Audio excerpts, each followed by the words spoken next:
Hello mga katoto. Hi! Kasama ko po si Ate Becky. O-order po kami ng coffee dito sa SM. Meron po ditong, actually coffee addict po kami pareho ni Ate Becky. So ito po, papakita ko sa inyo. Wait lang.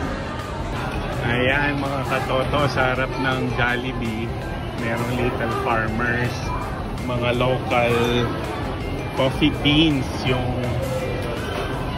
ano nila, yung binibenta nila. So ito yung ordering ko, yung Arabica. Ayan. Sige, miss, yung ice cold, meron? Sige, Arabica. Mix mo lang anong blend, sir? Ano ba pwedeng i-mix dyan? Any blend naman po, sir. Anong pwede mong i-suggest? Yung Benguet Barako. Pwede naman siya karang parehas strong. Parehas strong. Hindi kayo sa strong, sir. Ako, oo.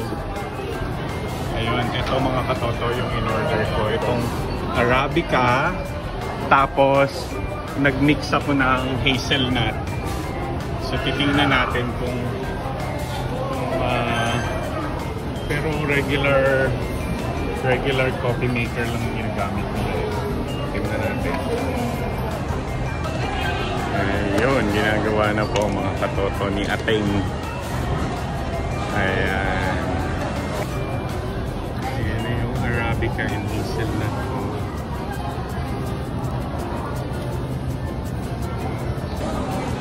Ito na katoto, titikman ko na.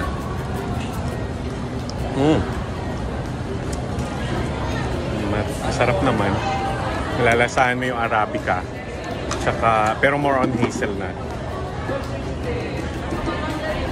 Okay siya, mga katoto. Ayan na yung kape ni Ate Becky. Ano nga yan, Ate Becky? Caramel. Caramel. Caramel coffee. Ayan, si Becky.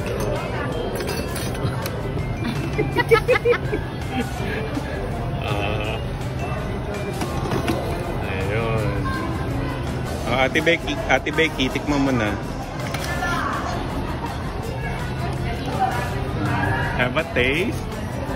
Anong lasa? Sarap ka sa camera. Yummy! Anong lasa? Lasa po siyang kape na may caramel. Teka, wait. Ano ba yung lasa ng caramel? Hindi ko ma-explain. Ate Becky talaga. Basta masarap. Okay, masarap naman daw.